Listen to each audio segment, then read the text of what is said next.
Bismillahirrahmanirrahim. Assalamualaikum warahmatullahi wabarakatuh.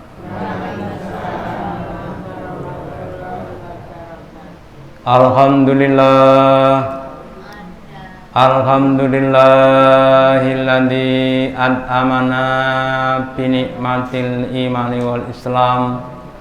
Asyhadu an la ilaha illallah wahdahu la syarikalah wa asyhadu anna Muhammadan abduhu wa rasuluhu la nabiyya wa la rasula ba'dah. Allahumma sholli ala Muhammad wa ala ali Muhammad kama sholaita ala ali Ibrahim innaka hamidum majid wa barik ala Muhammad wa ala ali Muhammad kama barakta ala ali Ibrahim innaka hamidum majid. Qala Allahu ta'ala fi kitabihil karim. A'udzu billahi minasy syaithanir rajim. Ya ayyuhalladzina amanu ittaqullaha haqqa tuqatih wa la tamutunna illa wa antum muslimun. Bapak Ibu hadirin yang dirahmati Allah Ta'ala, yang pertama dan utama, marilah kita selalu meningkatkan, menambahi kesyukuran kita, keimanan dan ketakwaan kita kepada Allah Ta'ala dengan menjalankan perintah-perintahnya dan menjauhi larangan-larangannya. Juga pentingnya kita beristiqomah dalam bertakwa kepada Allah sampai akhir hayat. Wala tamutunna illa wa antum muslimun. Dan janganlah kalian meninggal dunia kecuali dalam keadaan Islam, dalam keadaan iman, dalam keadaan takwa kepada Allah Ta'ala. Karena akhir hayat itu yang akan menjadi penentu kita di alam-alam selanjutnya. Nabi bersabda, innamal a'malu bikhawatimi.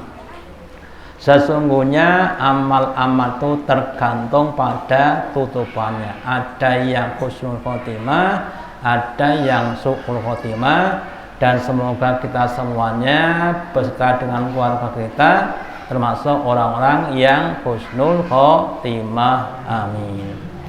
Selanjutnya pada kesempatan malam hari ini saya akan menyampaikan materi dengan judul Rumah Idaman Islami. Kita tahu yang namanya rumah itu adalah tempat tinggal. Kalau dalam bahasa ada namanya baitun atau mangzilun, tempat untuk tinggal, untuk tidur, untuk dan lain sebagainya. Rumah juga bisa diidentikan dengan ketentraman. Semakin baik rumah, maka akan semakin tentram. Kemudian kalau dalam kasanah bahasa Jawa ada istilah rumah gedong dengan rumah gedek. Rumah gedong itu yang besar, yang kokoh, yang indah, yang kuat, yang mahal. Rumah gedek itu rumah yang sederhana, terbuat dari bambu yang mungkin tidak tahan lama. Kalau kita ingin atau memilih, suruh memilih, pasti kita pilih rumah yang gedek apa yang gedong? Pilih yang gedong, tapi buat gedong itu kan lama, mahal, ya. Nah, makanya kalau kita juga menginginkan rumah idaman yang islami, idaman itu yang ideal, yang baik, yang kuat, yang bersih, yang tentram, yang lainnya itu adalah suatu namanya idealisme. Lah kemudian orang saya berkata ono rego ono rupa, ya. Kalau harganya mahal ya nanti rupanya juga yang baik. Ladinkan juga dalam keislaman seseorang ada yang Islamnya kuat sebagaimana Nabi, Rasul, sahabat Nabi dan sebagainya. Tapi ada juga yang Islamnya itu bahasanya adalah Islam yang kurang, ya, yang kadang-kadang sok berling tadi kalau sholatnya dan sebagainya. Nah, maka kemudian kita harus, seandainya sekarang Islam kita belum kuat, terus harus berusaha bagaimana supaya semakin kuat.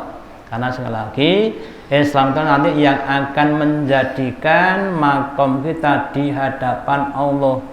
Kalau kita Islamnya cuma 50%, nanti masuknya surga tingkat 50, tapi tetap alhamdulillah, ya. Kalau Islamnya tingkat 5%, ya nanti surganya tingkat 5.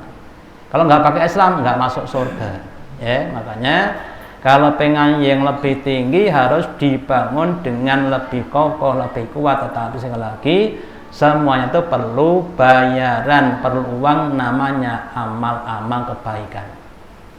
Terus kemudian kalau kita ibaratkan Islam sebagai satu rumah, di dalam Islam ada yang namanya akidah, ada yang namanya ibadah, jihad, dan amal soleh. Nah, kalau kita ibaratkan bahwa rumah kita yang ideal ini diberi pondasi dengan adanya akidah. Kalau kita buat rumah secara umum, pondasinya adalah batu, batu yang besar-besar supaya kuat. Jangan pakai kaca, pondasi kok pakai kaca nggak kuat, ya. Terus setelah kita buat pondasi dengan akidah, kita membangun tembok-temboknya dengan adanya ibadah. Kemudian setelah temboknya terbangun, kemudian kita buat atap-atapnya dengan adanya jihad. Terus sekarang sudah jadi rumah tapi belum punya perabot-perabotnya.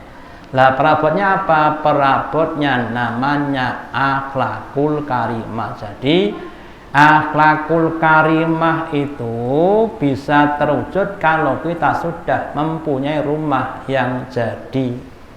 Panjenengan punya perabot-perabot yang indah tapi diletakkan di pelataran rumah, di kebun, di lapangan. Nanti kalau pas musim hujan kena hujan, kira-kira awet enggak? Enggak awet. Demikian juga orang yang berbuat baik tapi tidak dilandasi dengan akidah ibadah, maka tidak akan bisa awet. Contohnya siapa? Contohnya nanti kalau ada pilihan-pilihan. Nah, pilihan apa, Pak? Pilihan kepala desa, pilihan apa? Bupati, pilihan apa? Yang lainnya, ya toh? Banyak orang yang kemudian berakhlakul karimah, ya di masjid, ya bagi uang dan sebagainya. Tapi ketika tidak terpilih, kemudian dia tetap bagi uang apa tidak? Nah, itu namanya kan tidak pada akidah, ya. Terus kemudian kita lihat pada ujungnya dulu, yaitu akhlakul karimah. Kita ibaratkan satu rumah yang indah dengan berbagai macam perabot-perabot yang indah dan lain sebagainya. Ketika kita lihat rumah yang indah ini, kita harus memahami bahwa rumah yang indah itu dibangun dari pondasi-pondasi yang kuat. Kalau tidak pakai pondasi yang kuat, maka akan mudah jatuh, mudah ambruk atau mudah roboh, ya. Jadi sekali lagi, orang akan bisa berakhlakul karimah kalau dia punya akidah yang kuat, punya ibadah yang kuat, punya ruhul jihad yang kuat. Tanpa ketiganya tidak akan timbul namanya akhlakul karimah. Seandainya ada akal karimah tapi tidak bisa istiqomah. Terus kemudian mungkin ada yang bertanya, akidah itu nopo to, Pak? Akidah itu adalah keyakinan, ya, atau ikatan. Kalau orang nikah ada akad nikah, ya. Aqodah itu apa? Pertalian, ditaleni antara calon suami dengan calon istri. Kalau akidah adalah seorang hamba dengan seorang kholik. Atau kalau pekerja yang lamar pekerjaan dengan pimpinan perusahaan, ada akidah. Ya. Kalau kita nikah ada hak suami, hak istri. Kalau kita bekerja ada hak pegawai, ada hak perusahaan. Kalau kita akidah ada hak seorang hamba, ada hak seorang kholik yaitu Allah Ta'ala. Kemudian apa saja yang termasuk bidang-bidang akidah? Yang pertama yang termasuk akidah adalah keesaan Allah. Jadi kita harus meyakini dengan seyakin-yakinnya bahwa Allah itu esa, Allah itu satu, lam yalid wa lam yulad, tidak berat dan tidak diperanakan, la syarika lahu, tidak ada serikat baginya, ya, la yamutu ya wa la yahya, ya, tidak mati dan juga tidak itu tidak mati dan hidup. Kemudian yang kedua, kerasulan Muhammad. Kita wajib meyakini bahwa Muhammad adalah utusan Allah. Ya. Orang-orang yang sudah lahir atau hidup pada zaman Muhammad ketika diangkat Rasul, yang tidak beriman kepada Rasul Muhammad, maka dia menjadi orang kafir. Contohnya siapa? Contohnya orang Yahudi, orang yang dulu awalnya beriman kepada Nabi Musa.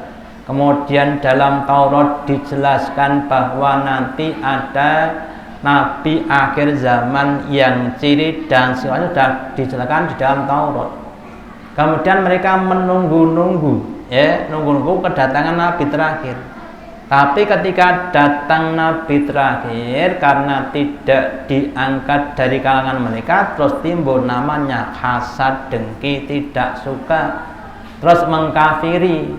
Maka orang-orang Yahudi yang awalnya beriman menjadi kafir gara-gara tidak mau iman kepada Rasulullah. Demikian juga orang-orang sekarang di belahan bumi manapun, di Cina, di Amerika, di Indonesia, atau di Arab Saudi, siapapun yang tidak beriman kepada Rasulullah Muhammad, maka itu namanya orang yang tidak Islam. Kemudian yang kedua, yang ketiga, beriman dengan adanya hari akhir. Mulai dari adanya hari kiamat, hancurnya semesta alam, disusul dengan hari kebangkitan, bangkitnya orang-orang yang sudah meninggal dari alam kubur, kemudian digiring, dikumpulkan di padang mahsyar. Terus hari apa? Perhitungan atau yaumul hisab, terus yaumul jaza, hari pembalasan surga dan neraka. Ya, itu harus diyakini. Kenapa? Karena orang yang tidak yakin dengan hari akhir, maka perilakunya akan banyak maksiat. Ya, ada orang maksiat dibilangi, mumpung urip pisan kok digawe rekoso. Ya urip pisan ya dipenak-penakke, mumpung urip son mati ora iso ngene iki. Nah, berarti kan dia tidak yakin dengan adanya apa? Hari akhir. Lah, bagi orang yang percaya dengan akhir, adanya pembalasan, barang siapa yang berbuat kebaikan akan dibalas dengan kebaikan. Barang siapa yang berbuat keburukan akan dibalas dengan keburukan, maka dia akan berusaha berbuat baik. Kenapa? Karena pengen dibalas dengan kebaikan. Kemudian yang terakhir, adanya surga dan neraka. Kita yakin surga adalah tempat yang diciptakan Allah bagi orang-orang yang beriman dan beramal soleh, yang isinya berbagai macam kenikmatan makanan, minuman, pakaian, pelayanan, perhiasan, dan lain sebagainya. Sedangkan neraka adalah tempat yang diciptakan Allah yang penuh dengan berbagai macam siksaan yang disediakan untuk orang-orang kafir. Nah, dengan adanya kita beriman dengan surga dan neraka, maka kita akan pilih masuk surga meskipun beresiko, meskipun harus rekoso ketika hidup di dunia. Dan kita tidak mau masuk neraka meskipun itu bisa masa di dunia. Makanya dengan adanya akidah-akidah yang kuat, maka nanti akan timbul namanya rasa tanggung jawab. Seorang suami yang sudah dinikahkan oleh Pak Naib atau mertuanya kepada anak atau istrinya sudah diikatkan, maka dia harus punya rasa tanggung jawab, ya. Maka dia harus bagaimana bisa nyembadani menurut pada kebutuhan rumah tangganya, ya. Demikian juga ketika kita sudah memilih Islam, maka ada konsekuensinya, ada tanggung jawabnya, yaitu untuk banyak-banyak ibadah, karena tugasnya hidup di dunia adalah ibadah.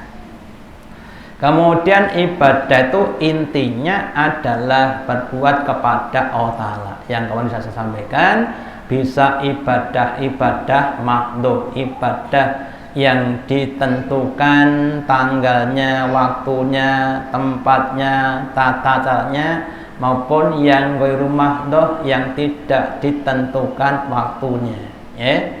Lah, di antara ibadah-ibadah dalam agama Islam yang pertama adalah sholat. Ibadah makhluk yang paling utama yang besok akan dihisab pertama kali, yang akan menjadi penentu nasib di hadapan Allah. Kalau sholatnya baik, insya Allah semua akan jadi baik, dan sebaliknya. Kemudian yang kedua adalah puasa, menahan diri dari beberapa yang dilarang sejak terbitnya fajar sidik atau subuh sampai tenggelamnya matahari. Terus kemudian haji atau umroh, kemudian membaca Al-Quran, zikir dan lain sebagainya, itu semuanya adalah ibadah-ibadah kepada Allah. Terus ibadah itu harus kita persembahkan, kita unjukkan, kita niatkan hanya untuk Allah, untuk membuktikan cinta kita kepada Allah Ta'ala dalam akidah kita kepada Allah Ta'ala. Terus kemudian kalau sudah kita beribadah, yang namanya manusia itu kan ada dua. Allah berfirman di dalam surat At-Taghabun, huwaladzi ja'alakum faminkum kafir wa minkum mu'min. Dialah Allah Ta'ala zat yang telah menjadikan kamu wahai manusia, sebagian dari kamu itu ada yang dijadikan orang kafir, dan juga ada yang dijadikan orang beriman. Kemudian keduanya selama dunia digelar akan berseteru, berhadapan, saling mengalahkan. Kenapa? Karena punya sudut pandang yang berbeda, ya. Orang kafir memandang kemaksiatan sebagai suatu kebaikan, sementara orang iman memandang kemaksiatan sebagai suatu keburukan, dan sebaliknya. Orang beriman memandang ibadah sebagai suatu kebaikan, orang kafir memandang ibadah sebagai suatu keburukan, sehingga sudut pandangnya berbeda. Kemudian saling mengalahkan, maka untuk melindungi ibadah dan akidahnya, maka orang Islam harus berjihad bersungguh-sungguh untuk melindungi miliknya, yaitu akidah dan ibadah. Saya contohkan Bapak Ibu, kalau ada hujan, ya, atau ada rumah yang belum ada atapnya, nggak ada atapnya, Terus kemudian turun hujan, kira-kira hujannya masuk ke rumah enggak? Ya masuk. Kemudian apa yang terjadi? Basah, gitu. Mau tidur, tempat tidurnya basah dan sebagainya, maka perlu diatapi. Ya, hujan silakan turun, tapi jangan masuk rumah saya. Ya, kalau masuk rumah saya tahan pakai apa? Pakai atap rumah. Jadi jihad itu tujuannya untuk melindungi perabot-perabot rumah tangga, melindungi supaya kita tetap bisa ibadah, tetap bisa berbakti kepada Allah. Ya, kita tidak bertujuan untuk ganggu orang lain, tapi kita menahan orang lain yang akan mengganggu kepada kita. Ya, orang lain, orang kafir yang mau beribadah silahkan. Ya, maka timbul nanti ada namanya toleransi. Ya, jadi Islam juga mengajarkan toleransi. Kita harus menghargai perbedaan-perbedaan yang ada antara agama dengan yang non-Islam. Ya, tapi kalau kita diganggu, maka kita harus melawannya untuk mempertahankan yaitu apa? Agama kita. Kemudian jihad itu bisa diawali dengan namanya dakwah. Kalau orang yang Islam tahu bahwa kebenaran adalah Islam, kemudian dia dakwahkan, ya, supaya apa? Supaya orang itu selamat masuk Islam. Contohnya juga Pak dokter, Bu dokter, orang yang paham tentang kesehatan. Kalau mengadakan penyuluhan itu kira-kira tujuannya apa? Pak dokter, Bu dokter mengadakan penyuluhan tentang kesehatan, kira-kira tujuannya apa? Supaya masyarakat sehat. Padahal kalau sehat kan Bu dokter ya susah, nggak dapat pasien kok, gitu. Gitu. Tapi dia lakukan, gitu loh. Untuk apa? Menyelamatkan orang banyak. Pak polisi, terutama Pak Poltas ya, polisi lalu lintas, ngatur apa? Jalan raya, ngatur orang berkendaraan pakai rambu-rambu. Untuk apa tuh Pak pakai rambu-rambu? Supaya selamat. Ya. Jadi Pak polisi lalu lintas, Bu dokter atau yang lainnya melakukan berbagai macam dakwah, seruan-seruan atau pencerahan untuk kemaslahatan manusia. Lah demikian juga kita berdakwah bukan untuk menguasai tapi untuk menyelamatkan. Apalagi kalau kita ingat bagaimana dendamnya iblis kepada Adam dan keturunannya. Iblis dendam dan berjanji untuk menggoda anak Adam semuanya supaya masuk neraka bersama dirinya. Ya, maka kita harus melawan dengan adanya dakwah atau tabligh. Terus kemudian kalau gangguannya semakin lama semakin besar, ya sebagaimana Nabi di awal-awal dakwahnya 13 tahun di Mekah dilarang untuk sholat. Nabi pas sholat di dekat Ka'bah sedang sujud, terus dientepi kotoran unta di punggungnya, sampai tidak bisa duduk. Itu kan gangguan.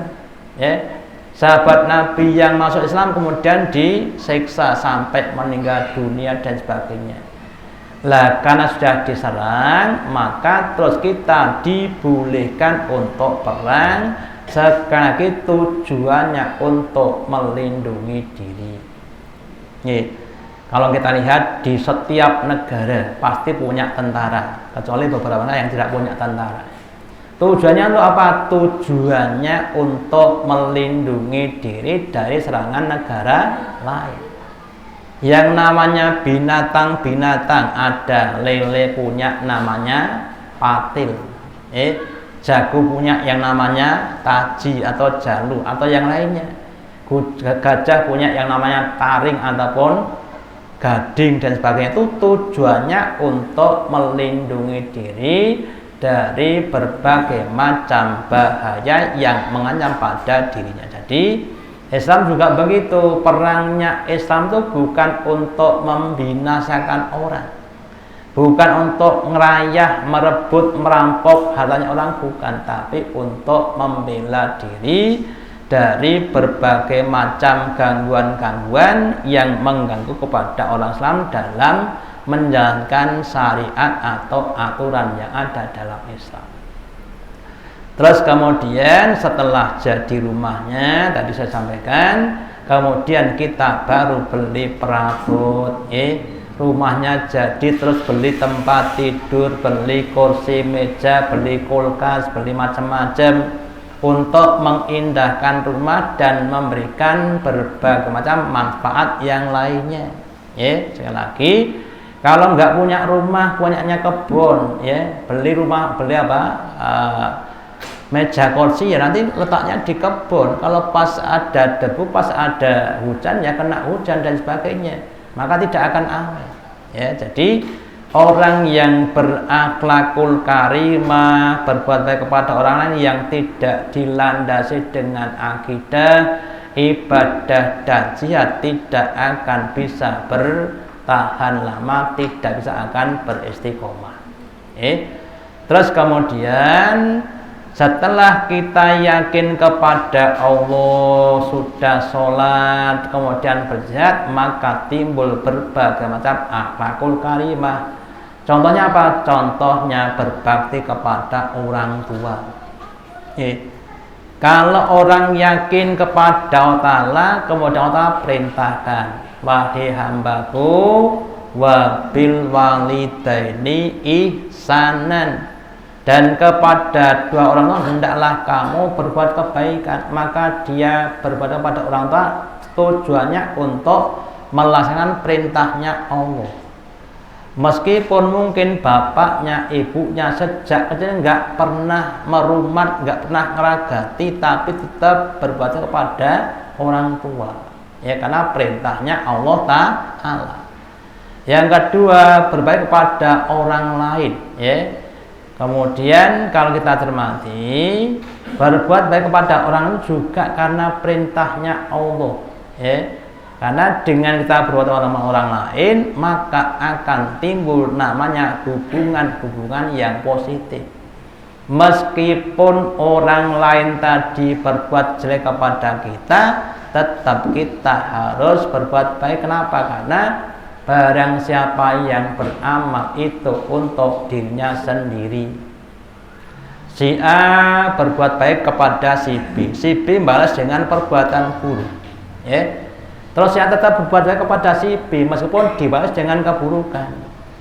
Lah nanti si A itu akan dapat kebaikan karena dia berbuat kebaikan, sementara si B akan mendapatkan keburukan karena dia berbuat keburukan. Makanya kita harus yakin, jangan sampai kita terpengaruh oleh ucapan dan orang lain kepada kita. Dia berbuat jelek, tetap kita berbuat baik. Wah, kalau begitu susah, makanya perlu belajar. Kalau kita ikhlas nggak masalah, insya Allah Allah akan membantu kepada kita. Terus kemudian yang berikutnya, jujur dalam bermuamalah, dalam hal berdagang, jual beli, sewanya, kemudian dilarnya dengan kejujuran. Tadi saya lihat video, ada orang beli barang harganya 20.000, harganya 20.000, terus pakai uang 100.000, berarti kembalinya berapa? 80.000, tapi dikembalikan 180.000, Terus sama temannya dibilangi, loh ini berarti kelebihan anunya, uang kembalinya, terus balik pada penjualnya. Kemudian bukan ngomong kelebihan, tapi ngomongnya apa? Kurang, Bang, ada apa? Uang kembalinya kurang 100.000, ditambah lagi 100.000, berarti kan tambah nggak jujur, Terus kejujuran itu yang akan menjadikan muamalah jadi baik. Sebaliknya, kalau dalam berbuat tidak jujur akan jadi jelek. Ada kisah pada zaman dulu, ada seorang penjual muslim, punya toko barang-barang atau yang lainnya. Kemudian punya pembantu, sudah dibilangi, ini kelompok barang asli, ini kelompok barang palsu, ya. Harganya ini sekian, ini sekian. Nah, kemudian ada orang Yahudi yang beli barang yang palsu. Sama pembantunya dibilang ini barang asli dengan harga barang asli. Terus pakai uang palsu. Nah, setelah kemudian dijual, kemudian tuannya tahu, ditanya, loh ini harganya berapa? Sekian. Loh ini kan berarti kan barang palsu. Iya, berarti kamu salah. Kemudian dikejar, pak, sini pak, ada apa? Ini pembantu saya salah. Kenapa salahnya? Ini barang palsu, bapak bayarnya pakai harga barang asli. Ini tak ganti. Oh gitu toh, iya. Berarti uang saya tadi juga salah. Kenapa? Uang saya juga palsu. Ya. Maka akhirnya jadi kebaikan, ya. Terus diganti yang asli tadi. Nah, makanya kita coba gitu. Kalau kita pas jual beli terus ditipu, kira-kira rasanya bagaimana Bapak? Sakit toh nggih. Nah, demikian juga orang lain. Ya makanya kita jangan sampai menipu dalam berjual beli. Tetapi kalau orang itu nggak punya akidah, tetap akan berbuat curang. Kenapa? Mencari keuntungan. Kalau dia punya akidah, nggak berani. Kenapa? Ini dosa. Ya. Nanti balasnya lebih dahsyat dibanding dengan kenikmatan yang diterima. Makanya pentingnya kita punya akidah. Terus kemudian akan timbul namanya optimis. Optimis itu punya harapan. Ya. Ada satu kisah seorang ibu yang kanker kandungan, kalau nggak salah sudah stadium 3 atau 4. Ya. Pak dokter sudah angkat tangan, bilang sama suaminya, Pak, ini istrinya diajak pulang saja karena sudah tidak ada harapan untuk hidup. Kemudian istrinya dibawa pulang, kemudian istrinya bilang pada suaminya, Pak, saya tak mempersiapkan kematian saya supaya bisa husnul khotimah. Maka dia berzikir, bertasbih, bertahmid, bertakbir, bertahlil, ya. Lama bukan mati tapi mari, Pak. Bukan mati tapi apa? Mari. Alhamdulillah nggak jadi mati. Ada optimis. Seandainya mati pun tetap optimis. Kenapa? Orang yang beriman itu ketika mati akan menerima apa yang dia amalkan di dunia, ya. Sebagaimana orang selesai kerja terima uang, terima upah. Itulah orang-orang yang optimis. Yang kedua dinamis, ya, selalu bekerja berbuat yang lebih baik, lebih banyak. Sebagaimana pernah saya sampaikan, kalau kita lihat Bapak Ibu pahalanya orang yang beramal kebaikan, sholat 2 rakaat sebelum subuh, rakaataini qabla subhi khairun minad dunya wa ma fiha. 2 rakaat sebelum subuh itu pahalanya lebih baik dibanding dunia dan seisinya, kan banyak sekali. Itu baru yang sunnah, belum yang wajib. Apalagi yang wajib lebih banyak lagi. Orang puasa nggak makan dari subuh sampai maghrib, tengok tidur, bekerja, semua itu dihitung apa? Pahala. Kenapa? Karena beribadah puasa, ya. Maka kan dinamis. Terus mujadah, bersungguh-sungguh, manjadah wajadah, ya. Yang pernah saya contohkan, kalau seandainya panjenengan diperintah masuk ruangan yang penuh dengan uang ratusan ribu, terus dibolehkan mengambil uang sebanyak tapi cuma 1 menit, kira-kira sempat leren nggak? Kira-kira sempat leren nggak, Pak? Jika cuma 1 menit, ya, tapi ya kira-kira sempat leren nggak? Sempat leren, akan mengambil terus, semangat gitu loh, ya. Kalau uang tuh wadahnya nopo, Bu? Uang wadahnya nopo? Dompet. Kalau dulu kebo. Gitu. Tapi kalau hujan duit bawanya dompet Pak Bagor. Gitu. Itu namanya rasa mujadahnya. Kemudian sabar. Ya. Orang yang punya akidah yang kuat akan sabar terhadap apapun yang di dunia, termasuk yang sakit akan sabar. Kenapa? Orang sakit itu kalau sabar, penderitaannya akan menghapuskan dosa-dosanya. Semakin sakit semakin banyak yang terhapuskan. Sehingga ketika dihisab kemudian nggak punya salah, tinggal masuk ke dalam surga. Kan sabar, ya. Orang yang rezekinya sedikit akan sabar. Kenapa? Nggak masalah. Sebenarnya kono cepet mlebu swarga. Gitu.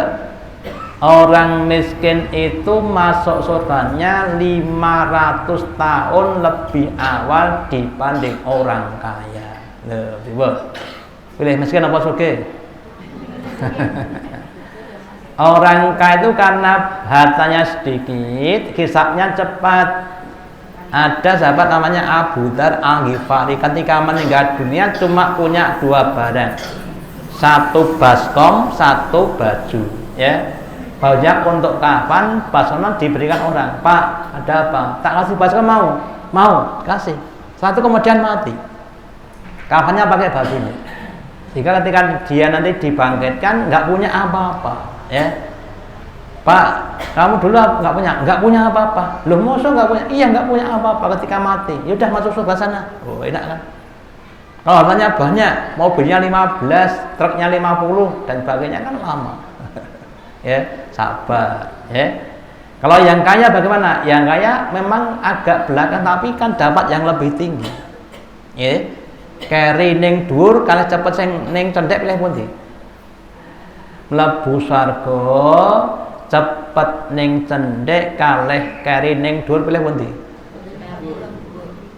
Keri ning dhuwur, lha ngene iki sing segene wae. Cepet ning dhuwur niku dengan cara berjihad. Cepet tapi di atas. Terus kemudian ikhlas.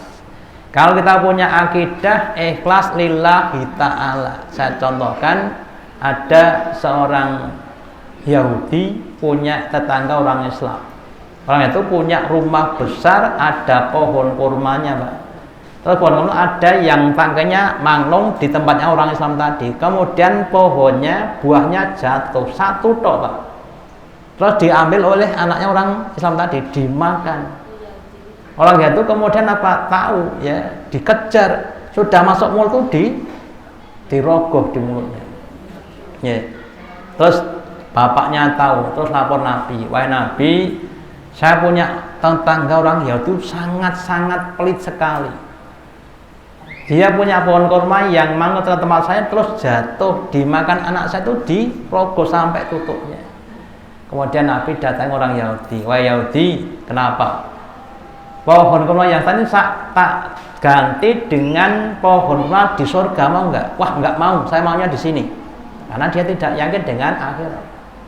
Terus ada sahabat Nabi yang lainnya, dia bilang, wah Nabi, kalau yang di surga tadi tak ganti boleh nggak? Boleh. Kemudian yang tadi diganti dengan kebun kurma di dunia, sementara sahabat mendapatkan kebun kurma di surga. Jadi kita kalau ikhlas, balas kita di surga itu lebih banyak dibanding dengan yang di dunia. Nah, semoga dengan ini sekali lagi kita bisa membayangkan bagaimana suatu bangunan idaman kita, sehingga kalau kita kepengen punya akhlakul karimah, kita harus punya akidah yang kuat, punya ibadah yang kuat, punya pembelaan yang kuat. Semoga kita semuanya dimudahkan Allah Ta'ala dalam mencapai akhlakul karimah. Amin. Demikian yang dapat saya sampaikan untuk kesempatan malam hari ini.